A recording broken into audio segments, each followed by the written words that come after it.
he had severe head trauma. His face was broken in multiple places. His eye kind of came out of socket. Some reports even said that his brain was actually exposed by one of the fractures. Broken ribs, collapsed lung, fractures in his vertebrae, in his femur. Just about as messed up as you can be. And Hank claims, and this could be very true, I wouldn't actually doubt this too much, that he was actually awake the whole time. You are listening to Tape Spaghetti, the podcast about the twisted and tangled innards of the music industry.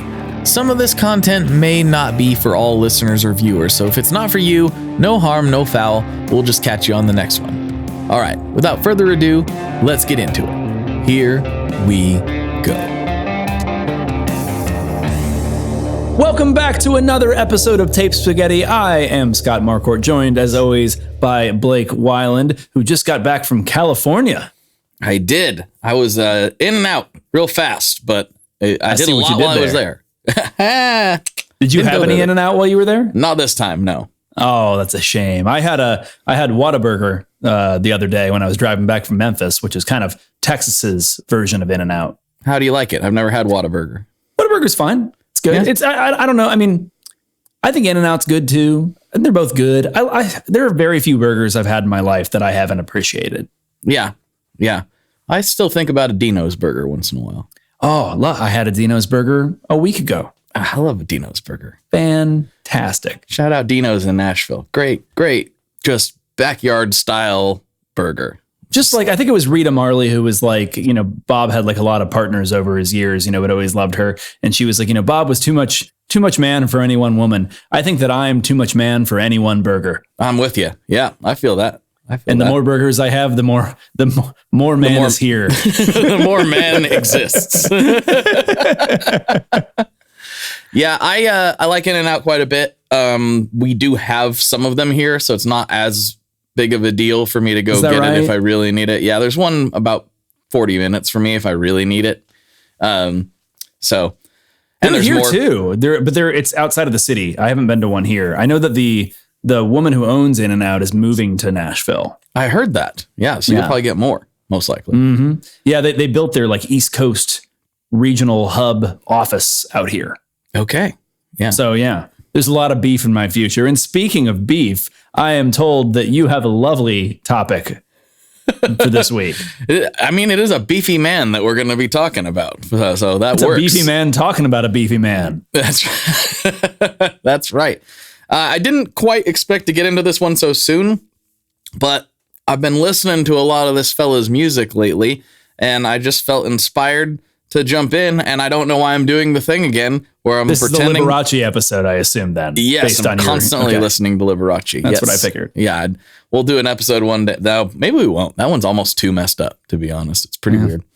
But we'll see. No, today we are talking about Hank Williams Jr. Hank Williams, the Jr. The Jr., yes. Yeah. I think we're on so as a lot of people know, Hank Sr., we did a whole episode on him, absolute country music legend. His son, Hank Jr., also a country music legend, and produced a bunch of other country music singers who are maybe on their way to becoming legends. So it's quite the lineage that's going on here. Mm-hmm. Yeah. Yeah, because we got Hank 3 and then 4. He just goes by 4, right? Even though he's not a Hank. Well, we got Sam Williams, who's Hank. Hank Jr. Yeah, he's great. We got Holly Williams, who's also his daughter, and he's great. And then we got, I can't remember the relation, Coleman Williams is also of that family. And I can't remember which kid. It gets a little confusing to me. I haven't followed the family tree exactly, and they're all doing music. So, yeah. They're good at it. That's a lot of Williams. That's a lot of Williams. But today we're talking about Junior. And we've talked a lot about things on this podcast where there was evolutions or, transitions into bigger and better things. And this is a big one that I don't think a lot of modern listeners realize. Like, Hank Williams Jr., you've seen him, playing on football and all this stuff. And, it's probably his personality is out there quite a bit. But I don't think people realize, Bocephus, as he became known later, like that was like a moment in time that happened. And then he became Bocephus. Like he was basically, as he puts it, Hank Williams Sr. Jr. before that. He was just pretty much doing his dad's style of country music, very, very of the 50s. And something happened to him and he became like a different person, like a very different person. And what happened to him was he fell off the side of a mountain. And when you say mountain, see, I'm from the flatlands. I'm from Indiana. So to me, like, you know, Nashville has what look like mountains to me. Though my friends that are not from here, like those are hills. Mountains are mountains. So how mountainous is this mountain? So I'm not sure what the peak of this particular mountain is. And the lengths that he fell, or the heights that he fell from, rather, have been told differently. You know, some say he fell 30 to 40 feet. Some say he fell 500 feet down the side of the mountain. That is a big difference. It is. And there's also the question of, you know, the initial fall and then the roll. I think if I am just trying to put on my guessing hat here, it was probably he fell 30 to 40 feet and then rolled 500. If the 500 part's real, I don't think he fell 500 feet and that was the initial impact. That's just my guess. No, I don't think that we would have a Hank Williams Jr. Today. But we very much almost didn't have a Hank Williams Jr. from this incident. It was gnarly. But let's get into, so I've kind of given you the breakdown, but let's get into a little bit more detail. So he was born in May 26th. We're not going to go over his entire career in depth, but just for a little context, he was born May 26th, 1949. And because this is yet another episode of Blake Weiland Portland-splaining Nashville to Scott. I love it. He was born in Nashville, Tennessee. Sure. So Hank Sr., country legend, but he actually died so young, as we covered in that episode. He died at 29 in 1953. And okay, so Hank, like when Hank Jr. was 4, or three and a half or 4. So he didn't have a lot of time with his daddy. No, he probably didn't get like the same direct inspiration that maybe like I got from my dad. I personally don't remember a lot prior to 5 years old. There's little flashes here and there. Maybe Junior has a little more memory because his dad was such a big figure, but obviously it wasn't a ton of time that he got to spend with his father before he passed way too young. But obviously he was raised in a musical household, quite obviously, exposed to early honky tonk and gospel. And growing up, he learned to play piano, drums, and guitar. And I've seen him play bass. He's definitely a multi-instrumentalist, though most famous for playing guitar. And this is a random sidebar, and I'm not sure when he started doing this, but I don't know if you've seen how he holds a guitar often. It's kind of weird. Does he, in my mind's eye, I picture him kind of wrapping his arm underneath a little bit. Maybe so he kind of does, because he takes, we take a guitar. I say this because I've watched you put on a guitar before, and we put the strap over our head. So it kind of goes across our back and our whole body. He takes it and just hangs it off of his front shoulder. Yeah. He just kind of throws it up there and kind of holds it. I'm like, man, I don't know how it's staying. That'd be a lot to hold up. Yeah. I don't know how he does it, but he does it all the time. I've seen him play. I mean, he's of course does the traditional way, but often he just grabs a guitar, throws it on his front shoulder, and he's just kind of going, which is, I don't know if I've ever seen anybody else do that with regularity. Like I've done it in a pinch where I'm like, oh, I want to try something real fast, but I'm not going to do a performance. It seems like he like walked on and then was like, oh crap, there's a bunch of people on stage here. I guess I gotta keep playing. Yes, it does kind of look like that. I was just tuning. Yeah, it kind of looks like that. To non-guitar players, it probably isn't that weird. They probably don't even notice. But to me, I'm always like, why are you holding your guitar like that? And whatever, he can do whatever he wants.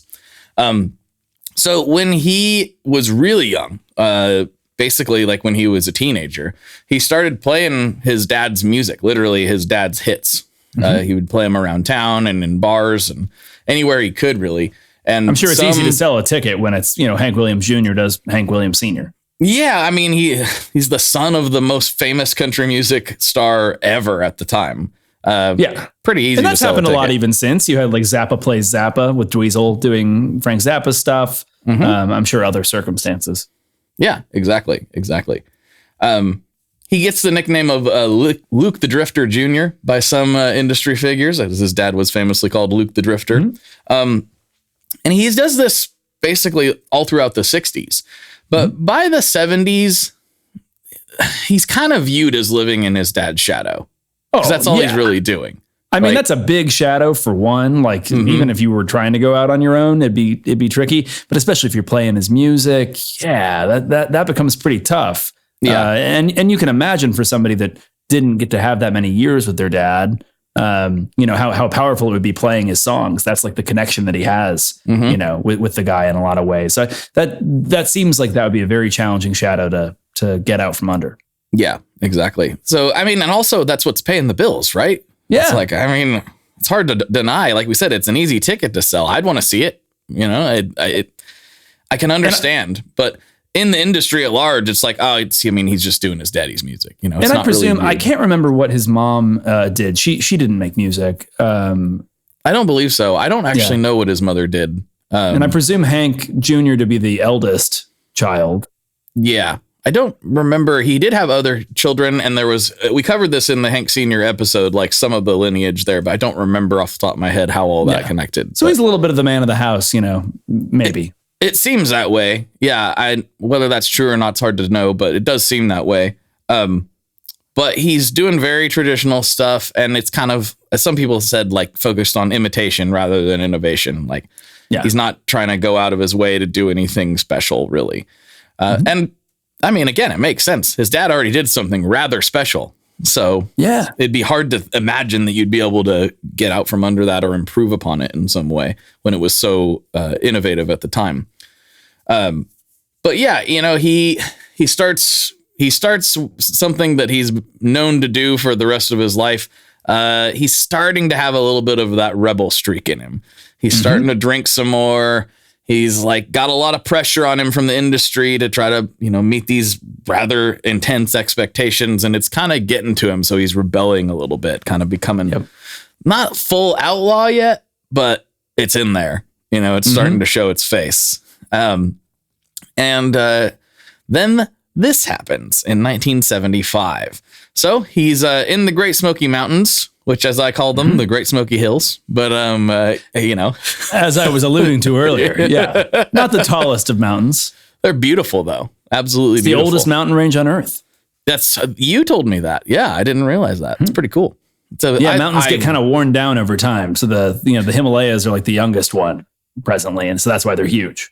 That makes sense. The Smokies, if I'm like remembering correctly, were formed in Pangaea. Oh, when we were all together. When the whole, when everything was all one big landmass, I believe that was when the Smoky Mountains were formed. So they're old. I see. And Dolly's been there ever since. That's right. Yes. The spirit of Dolly has always been within the Great Smoky Mountains. I like to think so. Yeah. Yes. At that time, Dollywood was the only small, mammal encampment. It's grown a bit since then. A little bit. Yeah.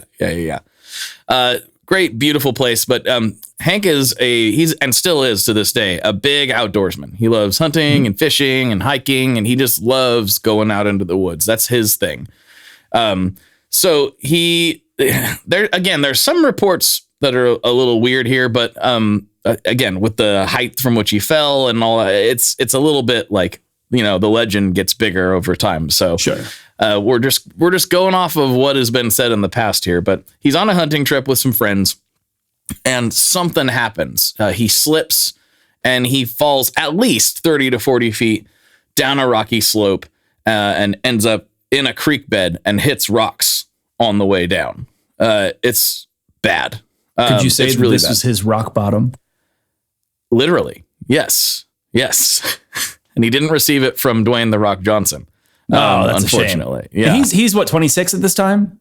1975. He was born 49, so about 26. Yep. So that sounds about right. That's like amongst the upper range at which, you could fall down a hill face and and recover. Well, speaking of face, he had severe head trauma. His face was broken in multiple places. His eye kind of came out of socket. Some reports even said that his brain was actually exposed by one of the fractures. Broken ribs, collapsed lung, fractures in his vertebrae and his femur.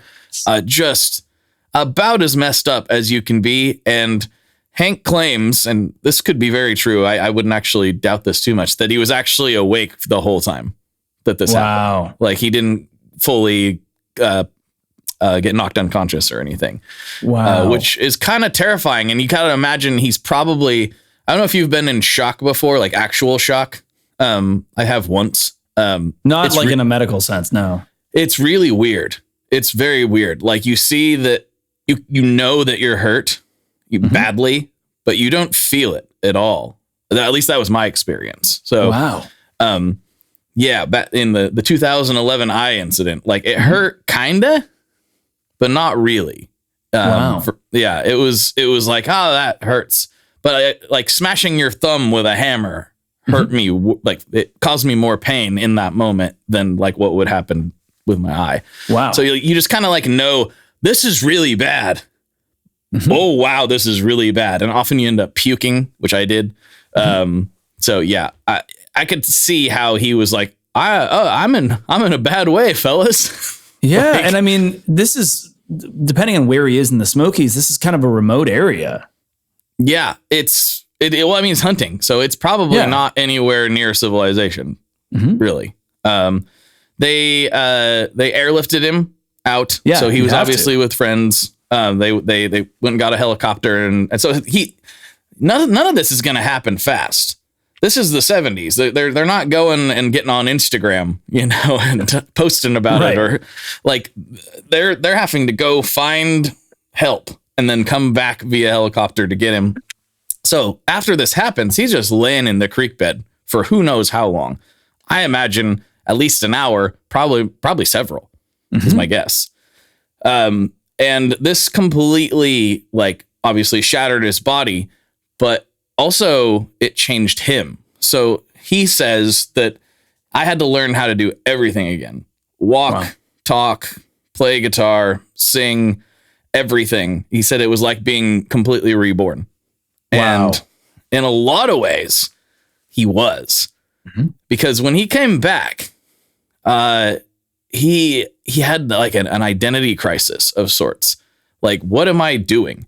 Am I just Hank Williams Jr.? Am I just a clone of my dad? Is this what I want out of life? He's like got this confrontation with mortality that happens immediately because he almost died. Yeah. And he's still in a lot of pain. So he's starting to hit the bottle more, prescription medication. Like he's getting into all that a lot more. It's causing a lot of stress in his family life. And he's realizing like he needs to make a change across the board. And that is when the outlaw persona really came out. And now there's something interesting about this other than just like he comes out of it a new person and a new artist. It also hits at the exact right time. Because what's getting big in 1975, 1976? Disco? Yes, but also, more pertinently, ABBA. Yes. Outlaw country and Southern rock, which is exactly the blend that Hank Williams Jr. came to adopt. It's just like full-blown outlaw country and Southern rock. And in my favorite song that he recorded, is Family Tradition in 1979. Yep. He says, he kind of like makes a statement. He's like, he's always proud of his dad and he's proud of the Hank Sr. legacy, but he's like, the quote from the song was like, Lord, I feel like just Hank. I'm just trying to have a good time. But he sounds totally different. Like, but Family Tradition is very much like, sounds nothing like Hank Jr. while still being country, while admiring kind of the more nefarious bits of Hank Sr.'s life, the Hank, why do you drink? And why do you smoke? Yeah. Why do you roll smoke? It's great. Yeah, that's right. And then the live version's great because people go to get drunk. I think that's like the one that I mostly associate with that song, or I just like always have heard it in circumstances where people are yelling those things back and forth. Yeah. It's fantastic. Yep. To get stoned. Yeah, it's great. Such a good song. But this is so like mainstream country is like, hold on, you're gonna do what? Like, listen, we drink a lot as country musicians, okay? We do a lot of drinking, but we're not supposed to celebrate it. It's supposed to be sad. Right. We do it because we're sad because the wife and the dog left us and the pickup truck broke down. You can't have a good time while drinking. That's not a thing that we do. Yeah. It isn't. Now, modern country music has really shifted on that, of course. Taken from this, I think, but it extended even further. Yep. So it's beer drinking music. It's beer drinking music. It's definitely like a more party thing. Family Tradition is 100% a party song. Yeah. And for me, I'm like, this is how you do a party country song, not whatever you're doing on a Friday night, pickup truck, moonlight, hee girl type of country song. This is how you do it, right? Not to point any fingers at 100% of the songs that have been written out of this town for the past several years. Yeah. I'm pointing them. Okay. I'm pointing the fingers. If you don't mind a brief aside, I would love one. So living in Nashville, you tend to, the country music's all around, even though most people that live in Nashville are not like big country music fans. Exactly. Everyone's very like respectful of older country. But broadly, it is not a city that loves like what we, bro country, broadly. Most people don't. In fact, it's very odd. But you do see this stuff around town. And so like, it's not uncommon to like stumble across at the park or somewhere or another, somebody shooting a music video for various reasons. And something that I've noticed in the last like year or two or three is that most of the time I see that and I stumble across a video shoot, it is like some version of the same thing where it's a bunch of lifted pickup trucks that have like underglow underneath them, that are all parked around with big rims and all this, and a bunch of girls like in front of it, like twerking, wearing Daisy Dukes and stuff. It's a rap video. It's like in every way a rap video, and like more than a wink and a nod, like they know what they're doing. But I'm like, this is just country rap. It's strange. That's what it's all kind of shifted to. It's interesting. And those trucks, hey, as an automotive enthusiast, I try not to be that guy, but I sometimes am, where I'm like, yeah, that truck's useless now. Yep. You're not hauling nothing. That truck can't do any truck stuff. Nope. Like, but I guess if it makes you happy and you're welcome to spend your money however you want, right? That's fine. Why not?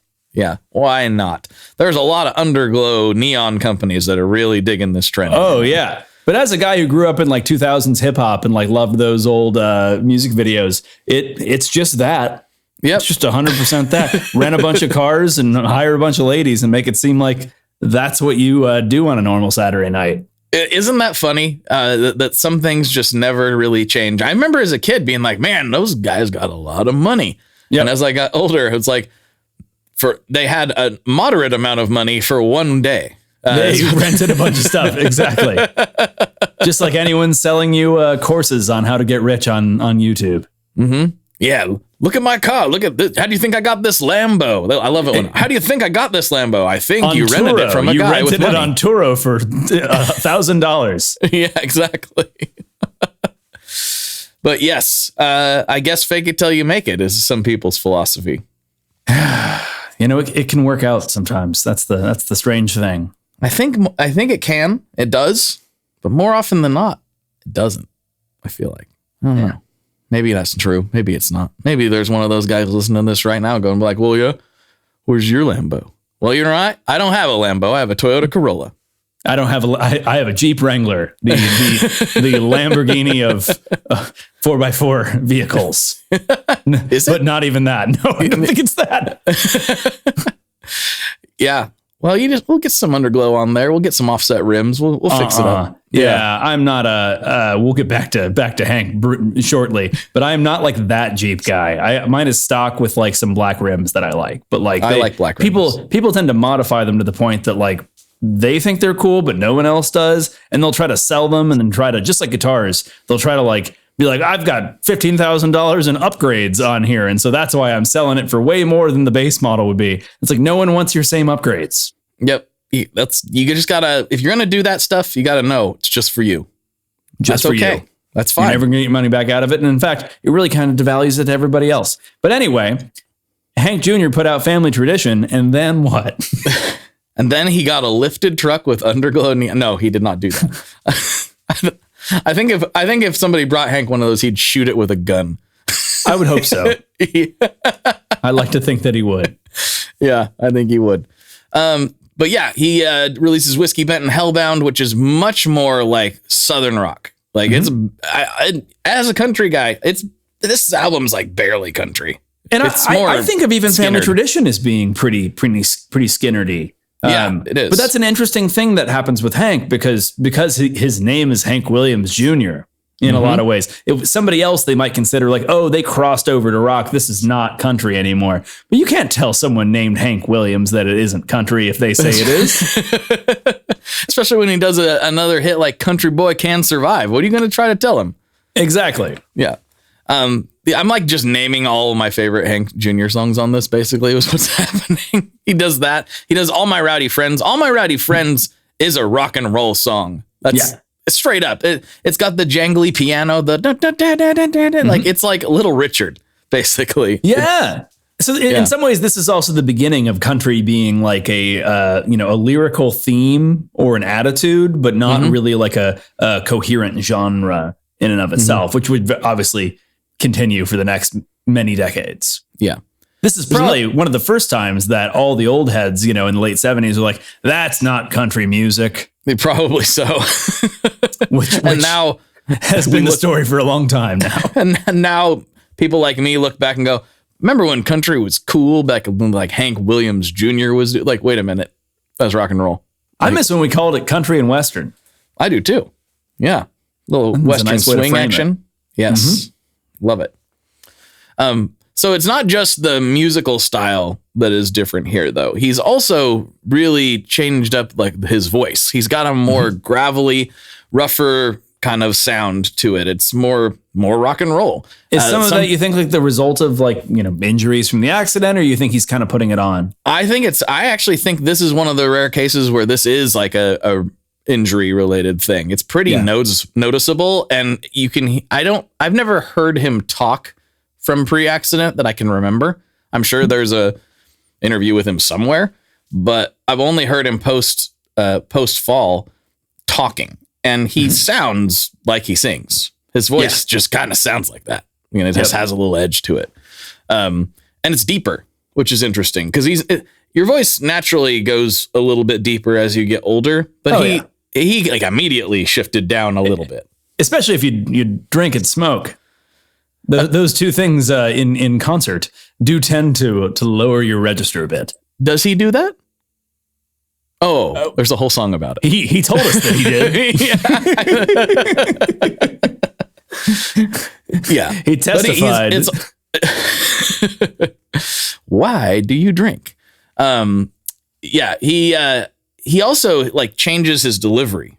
It's not because the other one it was like Hank Sr. kind of does this more soaring kind of legato style delivery, and Hank Jr. seems to do like more pauses, a little more staccato type delivery. Yep. And like I think when you're talking about the grit, whether it was intentional or whether it was injury related, I think there is some intentional stuff too, where he's like kind of leaning into it a little bit more. I mean, if you heard these guys side by side, you'd be like, this is just a completely different, or excuse me, not the guys, but if you heard songs side by side, you'd be like, this is not even the same person at all. Right. It's really, really interesting. Which we probably can't get the clearance for it, but I'd love to play that right now. But if you're on a Spotify or your phone, just go ahead and listen to something pre-1975 Hank Jr. and then post-1975, and it's like very stark. Very, night and stark. day. Yeah. But yeah, he's getting into the time where this is also, no pun intended, hitting at the exact right time. Willie Nelson's blowing up, Waylon Jennings, Charlie Daniels, Leonard Skinner, Molly Hatchet, like just all this stuff is just exploding right now, and he's just fitting right in there. And the authenticity And the rough edge thing is, I think, what really spoke to people. I don't think people really cared that much about Hank Jr. It was more of a novelty, more of a like, oh yeah, let's go watch this guy play his dad's songs type of thing. Now people that he was love Hank him. Jr. Yeah. Yeah. I don't think he could have been anything. His name could have not been Hank Williams Jr. And I think he would have been successful. That's just my opinion. It's just a different thing because he instead went from imitator to like a true like Southern rock and outlaw country like pioneer. He's one of the OG guys in that genre. Mm-hmm. And that's a big shift from being an imitator. Yeah. I also alluded to this earlier. I do think that him being Hank Jr. forced the country music establishment and radio and whatnot to like go a little further out than they would for somebody else. I think they might like for somebody else be like, that's not really our programming. That's true. And he was able to kind of push that envelope, kind of harness, the power of that name to push the envelope of the genre a little bit, which is really, a noble thing to do with your name. Well, and I think his attitude just shifted. I think he was just like, I don't care what you have to say. Yeah, I'm going to do this. And you can come along for the ride or not. You know? That's the thing that I get from it too, is that like facing that near-death experience and having this new lease on life and having to relearn everything. It just kind of lead to that being like, I don't give a fuck about what you think about me. I'm just being me. Which is like one of those central lessons that I feel like everyone, if you live long enough, learns at some point in your life. For some people, it's like not until they're 70 and they're like, I don't give a shit about whatever it is you think. And some people pick up on that a little bit earlier and get to live a whole life of not giving a damn what you think about them. I don't know anybody like that around here. Yeah, I wish I had a little more of this. I cared less about what people thought about me when I was younger. I feel like I had that down, and then I started caring more as I got older instead of less. And I'd like to flip that script a little bit. Yeah, I don't know what it was for me. I was the opposite. I definitely cared more about being cool when I was younger. And I think what happened is I realized I can try as hard as I want. You're not going to be Waylon Jennings. You're just not that cool. You just aren't. So you just got to be what you are, brother. And the thing is, you're just a little bit cooler than I am naturally. Yeah. So that's what I always wonder about with like someone like Waylon, someone that's cool. That's that cool. Are they just being who they are? And it just turns out that who they are is just cool as shit. I think that's a lot or are they better at trying to be cool than we are? I'm not sure. Know. I'd put somebody else in this conversation. Like Paul Newman. You think Paul Newman was putting it on, or was he just that cool? I think he was just that cool. I think he was just that cool. Mm-hmm. Yeah. But know that some degree of these people are putting it on, A lot of the people I've met who are super cool, and I don't mean like famous musicians, just real cool people. I'm like, you're doing this on purpose. You go home and like sketch like, in your notebook, ways that I can be cooler. I should take up smoking. That would do it. Large glasses at night? Check. What if I had a cigarette holder? Not cool. Yeah, I don't know. It depends. And sometimes things that are super cool are just taking things that are not cool, but just doing it so emphatically and just not caring about it that it becomes a super cool thing. I think that's John Waters' method for life. Yeah. Yeah. Mm-hmm. I mean, Hunter Thompson had a cigarette holder and it looked cool for him, but otherwise, you mostly look like Audrey Hepburn. Well, that's the thing is Hunter Thompson can pull it off. But if I showed up and was like, Scott, check out my super sick cigarette holder, you'd be like, would you please get out of the company? And I think that's the other thing is with people that are that cool, is that like, you have to not know them that well to think that they're super cool. The people that do know them are like, oh, geez. Oh, stop it. Yeah. Come on, man. Yeah, there's something to this. Well, I think I may have told you this story on another episode. I can't remember. It's one of my favorite Waylon stories, not to get too sidetracked here, but I think it kind of highlights a little bit of what you're talking about. So I was told this by Dylan Weldon, who I quoted on another podcast. He currently does one of my favorite podcasts, The Drifting Cowboy. Mm-hmm. I think he might have an episode on Hank Williams Jr. as well. I don't remember. But he told me a story when he came on my show about Jamie Johnson owned some of Waylon's old cars. Okay. And Waylon bought, I believe it was a Mercedes, I think. I can't remember if it was a Mercedes. It was a European car of some sort. I think it was a Mercedes. And he goes to show it to John Prine. And he drives up. He's like, check out my new ride. Look how cool this is. And John Prine's like, oh, Waylon, I would have thought you would have bought American. And like made him feel stupid for driving this car. And so Waylon gave it to his, or is this Johnny Cash? Maybe it was Johnny Cash. I might be mixing this up. Dylan told this story to me on my podcast. So you can go find it. It was either Waylon or Johnny, but it gives his car to his housekeeper and goes and buys a Cadillac.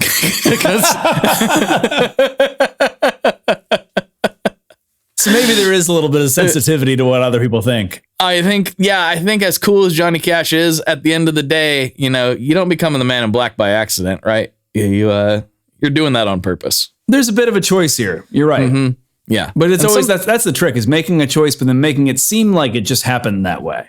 Yeah. Yeah. Now that I think about it, the first time I decided I was going to be a tank top guy, I had a little pushback from those that love me. And I said, you know what?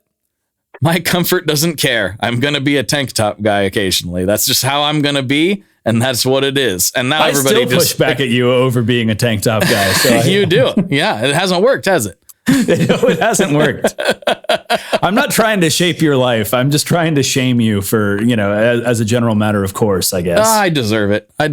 But I'm always going to be a tank top. The point is, I've forced it so much that now I receive tank tops as gifts. So my family has come to accept. They've given up on you. Yeah.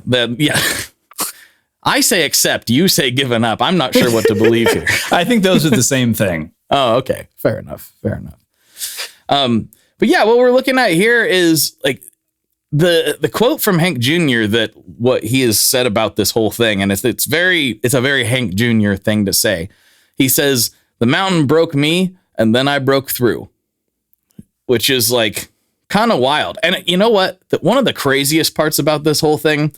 So he is 72, I think. Mm-hmm. I have to look that up. Don't quote me on that, everybody. He's in his 70s. If he was born in 49, that would make him 76. 76, so even older. There is a video from about a year ago of that man on stage, just for reasons I don't understand, and they don't even really make sense in the song that he's singing. He gets down in a full squatted position and like bounces up and down a few times like he's riding a Harley Davidson, but he does it so smooth, it makes no sense.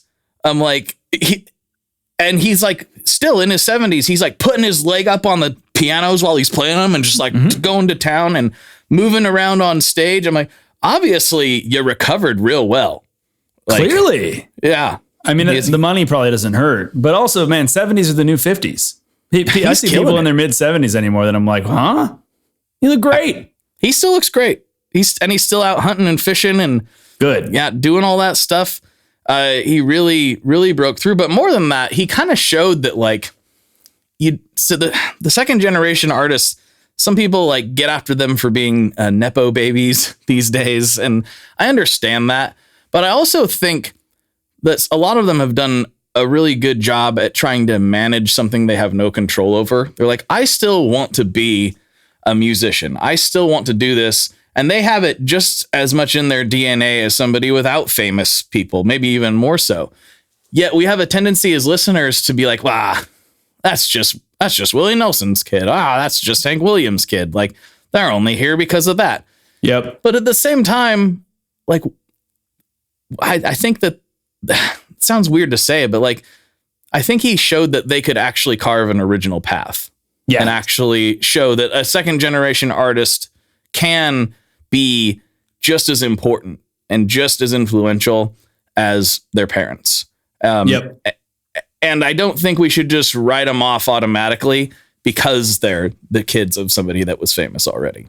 You make a really good point. And I think that I can't think of a ton of examples of that happening in music where the second generation makes themselves as distinct of a character as the first, really. It happens a lot in acting. There are definitely like a lot, like Nepo Baby thing is crazy in acting for one. But like when I'm watching movies, I'll oftentimes like look up an actor, just like click their Wikipedia to find out. Cause half the time it's like, oh, that's actually, so-and-so's son. And a lot of times the second generation can be even more famous than the first one was. But I can't think of a ton of cases of it happening in music. And it's so interesting, to hear stories of people that have this really big, heavy thing they go through and come out the other side, having changed from it and then really kind of finding themselves. Yeah, it's interesting. My head keeps making a parallel to a very different story, which is of Gary Busey. You could argue he found himself as the result of his accident, but he of course won an Oscar, I guess, for his portrayal of Buddy Holly, and was like a celebrated actor, and then got in a horrible motorcycle accident without a helmet and suffered brain damage and all these sorts of things, and had a personality change and all this, and then but also kind of became the Gary Busey that a lot of younger people know, like Point Break Gary Busey, who's just kind of nuts, in a lot of ways, but just as distinct. But I guess that's less of a. My head keeps going there, but I'm like, that's a different story. It is a little different transformation. A little less of him finding himself, though. I mean, clearly, Hank Jr. suffered some severe brain trauma. I mean, if his brain was exposed to the atmosphere, that's pretty gnarly. True. But part of me wonders if the traumatic brain injury affected him in the same way that it might, a Gary Busey or maybe one of these terrible stories coming out of the NFL or something. Yeah. Or maybe if it was just the fall, made him realize, what am I doing with my life? Yeah.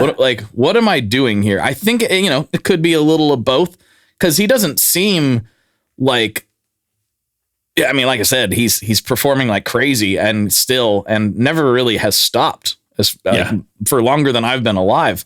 So it makes you wonder if it was more of a life affirming thing than just the injuries themselves. I mean, he considered it a rebirth.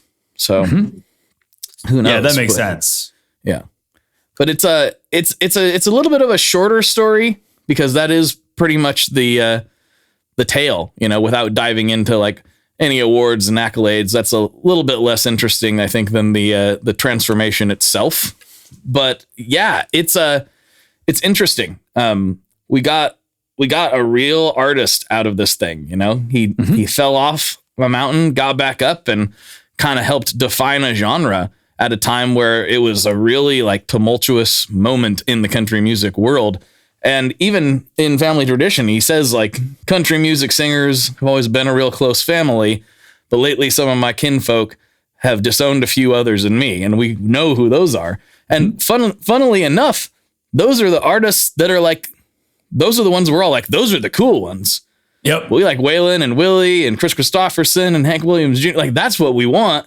And trying to name some of the contemporaries that were pushing against that at the time, it's a little harder to do. Yeah, you're not wrong. And it can be difficult at the time to know who's going to survive, which is going to be the wing of it that's going to be seen as super influential off into the future. It can be difficult to know. I think if we were trying to guess, and this is going to sound weird as a guy who's closer to 40 than not, I think it's probably the one that the kids are paying attention to most of the time. And the kids were paying attention to that stuff at the time. My dad was pretty young at that point, but all that stuff that I just mentioned, super formative for him. And Hank, I think, Waylon Jennings is number one. I think Hank Jr. is probably his number two. Yeah. Yeah. Or the stuff that the musicians themselves are listening to. I think about this now when we think about the early 80s, almost everybody's oh, I love Talking Heads and the Pixies and stuff like that, which that was not what was on the radio at the time. At all. But those were the influential bands, because in the years that followed, everyone who made music from Kurt Cobain to, Isaac Brock, that was the stuff that they loved from that era, and that shaped and inspired them. So it could be weird. I mean, another good example would be shoegaze and My Bloody Valentine. at the time, that was a weird niche thing in a lot of ways. It certainly wasn't like top 40 music. But boy, has that been influential as time went on, because it's the music that musicians like. That's a good point. That's a good point. And another thing about some of those bands is if their influence grows while they're no longer like being active, I think that's also kind of an interesting sign that happens once in a while, where those bands in particular, I think would do really well if they were to go on a big tour, right? But back in the day, they probably had a difficult time filling much larger than a small to medium-sized theater, even though that theater was probably full of guitar players. Musician might be the ones that stand the test of time more than anything. That's a pretty interesting observation. Yeah, it's interesting. I mean, it's also just because I think the people that are like more musicians tend to be the people that are listening back further. Pop never stands the test of time because people that want to listen to pop music want to listen to today's pop music. Not too many people. Janet Jackson was huge in the 80s, and yet not many people know that many Janet Jackson songs from the 80s. Certainly younger people, if you didn't live through it. It's just kind of been lost to it. In some ways, though, Nasty Boys and others are some banging songs. That's true. That's true. But I don't know. I could wax poetic on that forever. But one thing that I'm really excited that came from this episode is that one guy on YouTube who's like, make your episodes shorter. We did it. We've done it for you, sir. This is your episode. Yes, we've successfully came in under the hour mark, though that wasn't fully intentional. I knew it was going to be a shorter one because, I mean, the story's pretty simple. There's not a lot of nebulous things to get into or explore, or even any nefarious deeds to uncover. It really is a story of the dude fell down a mountain, came out of the other side a different person, and that person he came out as happened to be one of the most influential musicians of the 20th century. So. Yeah, and we had the Hank episode and then the Hank Jr. episode. This is the Hank episode Jr. So is our Hank 3 episode going to be like 20 minutes? 20 minutes. Yep, that's all we got. No, he's got a whole metal arc we got to explore. That's true. Yeah. Well, until then, Blake, why don't you go ahead and read us out? All right, sounds good. Thank you, everybody, for hanging out for another episode of Tape Spaghetti. If you've been wanting us to do a shorter episode, you're welcome. If you're mad at us for doing a shorter episode, I'll give you your money back. But thank you for being here regardless. I appreciate you very much. Please like, comment, and subscribe wherever you're listening or watching this content. It really means the world to us. Thank you all so much for supporting the show. Please share this with your friends, your family, or the people you have locked in your basement. They need some entertainment too. All of the above we'll take as listeners. And I'm going to call the cops. All right, everybody. Thank you so much. And I'll talk to you on the internet very soon.